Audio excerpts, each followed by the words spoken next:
Shalom Obracha, nous poursuivons avec la 12e Mishnah du 2e Perek de Masechet Baba Batra. La Mishnah nous enseigne le din suivant, Lo yita adam ilan samour lesedeh chavero. Un homme n'a pas le droit de planter un arbre à côté du champ de son voisin, et la imken ichik menoir ba'amot, sauf si il s'est éloigné de la frontière 4 amot, les limites du champ 4 amot, à peu près 2 mètres 4 coudées.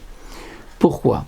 Parce que si mon voisin a un champ, que ce soit un champ où il y a de la récolte, un champ de blé, sadé lavane, comme dit le Barthénois, ou bien un sadé ilan, il y a là-bas des arbres, je dois éloigner l'arbre que je veux planter de 4 amot. Pourquoi? Pour que lorsque je vais labourer tout autour de mon arbre, puisque généralement lorsqu'on plante un arbre, il faut labourer afin que l'eau puisse pénétrer plus en profondeur, les eaux de pluie. Donc si c'est trop près de la limite, eh bien lorsque je vais labourer, je vais rentrer chez mon voisin, donc je dois éloigner de 4 amot. Et le Barthénois précise que c'est uniquement en Eretz Israël où l'habitude était donc de labourer tout autour avec une charrue qui était bien large et qui donc il fallait 4 amot. Mais Babel et dans les autres pays, la charrue n'était pas aussi large et 2 amot suffisaient. Lorsque l'on dit donc 2 amot ou 4 amot, précise le Barthénois, c'est seulement si je viens planter une vigne à côté d'un champ où se trouvent des vignes, ou un arbre à côté d'un champ où il y a un arbre. Mais si on veut planter un champ d'arbres à côté de vignes, même dans Babel, il faudra éloigner de 4 amot. Alors la Mishnah, donc, reprenons. La Mishnah nous dit, un homme ne pourra pas planter un arbre à côté du champ de son prochain, sauf s'il s'est éloigné de 4 amot. Que ce soit une vigne ou que ce soit n'importe quel arbre. S'il y a un mur entre les deux champs, eh bien,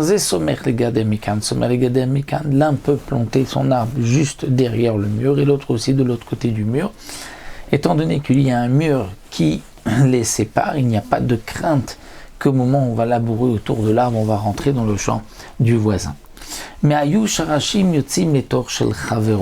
si les racines de mon arbre vont pénétrer, vont sortir, vont rentrer dans le champ de mon voisin, alors ma'amik shloshat fachim.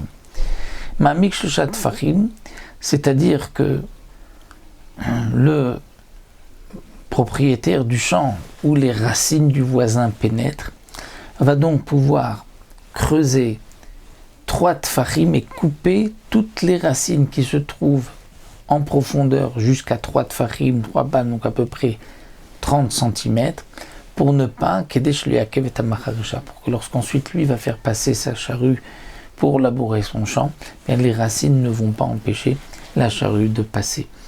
Donc celui qui a un champ à côté a laissé son arbre pénétrer dans mon champ, donc j'ai le droit de creuser en profondeur jusqu'à 3 tfachim et de couper toutes les racines. Aya chofer bor, shiach ou me'ara, kotzetz veyored ve'etzim shelo.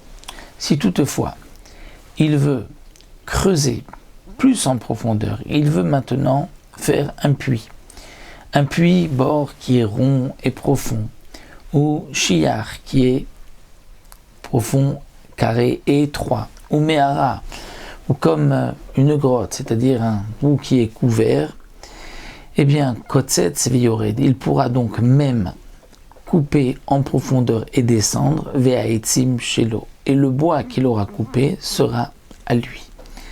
C'est-à-dire que, étant donné que les racines le dérangent, il a le droit de couper en profondeur les racines et lui pourra prendre les racines, bien que ce sont les racines de l'arbre de son voisin. Mais le Barthénois précise que c'est seulement si, lorsque on a creusé pour mettre un puits, pour faire un puits, et qu'on a trouvé des racines, seulement si on est éloigné de 16 amot, à peu près de 8 mètres de l'arbre. Mais si on est à moins de 16 amot, à moins de 8 mètres, alors les racines appartiennent au propriétaire de l'arbre. Pourquoi? Parce que jusqu'à 16 amot, eh bien, l'arbre puise ses forces donc des racines jusqu'à 16 amot, 8 mètres sur les côtés. Au-delà, l'arbre ne puise rien par les racines qui continuent d'avancer. Donc c'est pour cela que le propriétaire du champ qui les coupera pourra s'approprier de ces racines. Donc voici pour cette 12e Mishnah. Et on se retrouvera Bezrat Hashem na Yud Gimel.